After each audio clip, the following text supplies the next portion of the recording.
நல்ல சைஸான மீன் அடிச்சு, தேலி மீன். Hi guys, good morning to all. So இன்றைக்கி வந்து ஒரு லொக்கேஷன் வந்திருக்கோம். ஸோ இதான் லொக்கேஷன். ஸோ இன்றைக்கி ஒரு மீன் காலையில் ஊக்காயிருக்கு. ஸோ அந்த மீனை பாருங்கள், ஆச்சரியமாகிடுவீங்க. ஸோ ஹேண்டிகேப்ட் ஃபிஷ்ஷு, அதை பார்த்தா உங்களுக்கே தெரியும். பார்த்தீங்கன்னா உங்களுக்கு தெரியும். ஸோ ஹேண்டிகேப்டு எப்படி இருக்குன்னா, அங்கேயும் வளைஞ்சிருக்கு மீன். சரியாக வளரல, அங்கேயும் மேடாக இருக்குது. இங்கே ஒரு லைன் இருக்குது, இங்கே ஒரு லைன் இருக்குது, இங்கே. ஸோ ஃபுல்லாக ஹேண்டிகேப் ஃபிஷ்ஷு. ஸோ இதை நம்ம ரிலீஸ் பண்ணிடலாம். குயின் ஃப்ராகில் அடிச்சிருக்கு. ஸோ இந்த மீன் நம்ம ரிலீஸ் பண்ணலாம், அதான் நல்லது. ஸோ ரிமூவ் பண்ணி ரிலீஸ் பண்ணிடலாம். ஸோ இதை ரிலீஸ் பண்ணிடலாம்.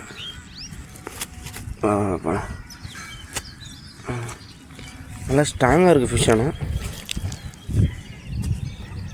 ரிலீஸ் பண்ணிடலாம், சேராக இருக்குது. ஓகே, பாய். ஸோ நெக்ஸ்ட் நல்ல ஃபிஷ் அடி தான் பார்ப்போம். ஆன் பண்ணிட்டியா? ஆன் பண்ணிட்டான். அது வந்து பெரிய சைஸு. கிட்ட வாங்க. எல்லா மீனுமே ஹேண்டிகேப்பாக இருக்குது. இப்போ பார்த்தா தெரியும் எனக்கு. ஸோ ஒரு மாதிரி மாதிரி இருக்குது. பெரிய சைஸ் மீன் எப்படி இருக்குது, ஏன் அந்த மாதிரி தெரியல. முன்னாடி ஒரு ஃபிஷ், ஃபஸ்ட்டு ஃபிஷ்ஷும் அப்படி தான் இருந்துச்சு, செகண்ட் ஃபிஷ்ஷும் அப்படி தான் இருக்குது. நல்ல சைஸ் மீன். அதில் ஒரு 1 kg அப்போ வரும். ஹேண்டிகேப்பாக இருக்குது மீன். இதெல்லாம் வலையில் மாட்டினதால் இந்த மாதிரி இருக்கான்னு தெரியல. நல்ல சைஸ் ஃபிஷ்ஷு. இதை நம்ம ரிலீஸ் பண்ணிடலாம். பாவம், ஊனமுட்டுற மீனை பிடிக்க வேணாம், ரிலீஸ் பண்ணிடலாம். ஓகே,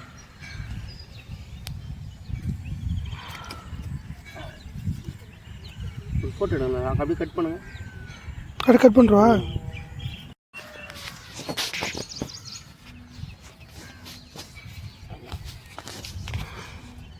ஆமாம், ஃபுல்லாக ஹேண்டிகேப். ரிலீஸ் பண்ணிடலாம். ஹேண்டிகேப் ஃபிஷ்ஷு அடிபட்டுருக்கு, காயம் வலையில் மாட்டிச்சுன்னு நினைக்கிறேன். ஹேண்டிகேப்பாக இருக்குது. ரிலீஸ் பண்ணிடலாம்.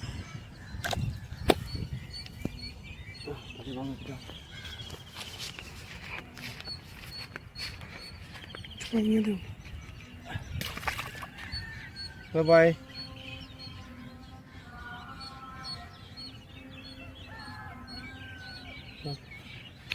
ஓகே, ஹேண்டிகேப் ஃபிஷ் இருந்தால் கண்டிப்பாக ரிலீஸ் பண்ணுங்கள். ஸோ அது வாழ்கிறதே கொஞ்சம் நாளாக தான் இருக்கும்.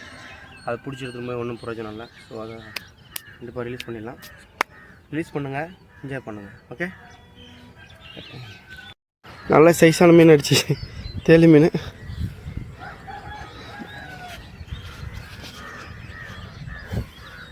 நல்லா ஆக்ஷன். கேட் ஃபிஷ் லாக் ஆகிருக்கு.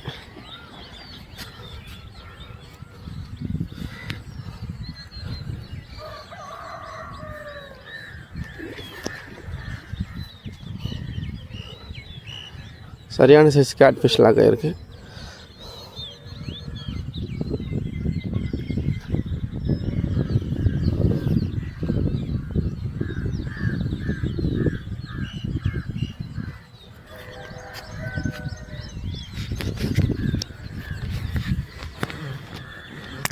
கேட் ஃபிஷ் கைஸ், பெரிய size gate fish.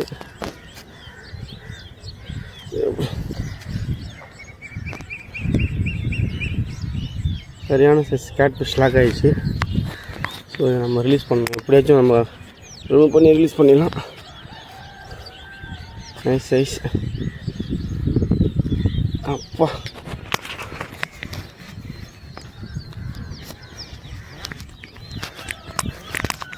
successfully landed.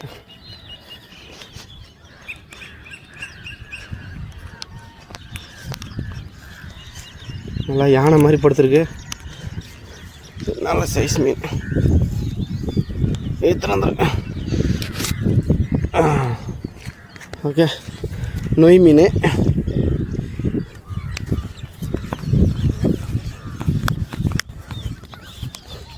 நல்ல சைஸான நொய் மீன்.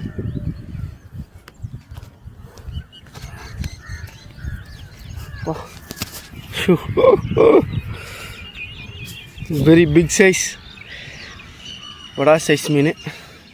வா வாட்ட மிராக்கிள். தலையை பாருங்கள், தலை கையை விட பெருசாக இருக்குது தலை. ஸோ நல்ல சைஸ் மீன். இதை எப்படி ரிமூவ் பண்ண போகிறேன்னு தெரியல. சிங்கிளாக வேறு வந்திருக்கேன்.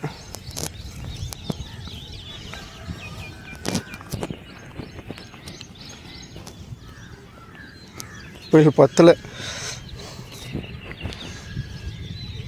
Nice fish. Frock, queen fragile அடித்த மீன். ஸோ எவ்வளோ சைஸ் பாருங்க.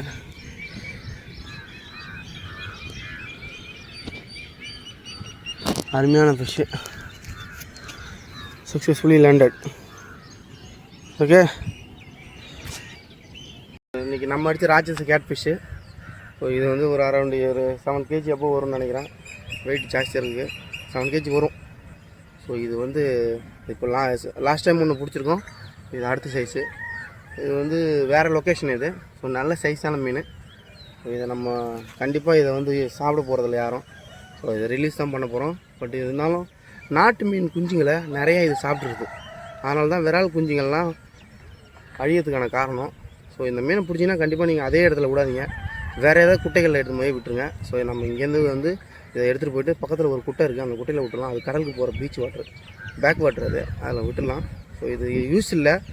ஜிலேபி குஞ்சுங்க, அப்புறமா அந்த விரால் குஞ்சுங்க, இது எல்லாத்தையும் மொத்தமாக சாப்பிட்றதுக்கு ஒன்று தான். இது இருக்கிறதால தான் நம்மளுடைய நாட்டு மீனோட இனங்கள் அழியுது. ஸோ இதை நம்ம கண்டிப்பாக இதை வந்து நம்ம அப்புறப்படுத்தி ஆகணும். ஸோ உங்களால் முடிஞ்ச அளவுக்கு நீங்கள் கேட்ச் பண்ணுறதை அப்புறப்படுத்திடுங்க. இது ராட்சச மீன்.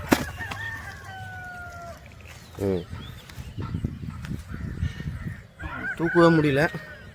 ஸோ இதை நம்ம அப்புறப்படுத்துகிறோம். ஓகே, கீழே காமி, கீழே காமி. தண்ணியில் விட்டுற போறியா?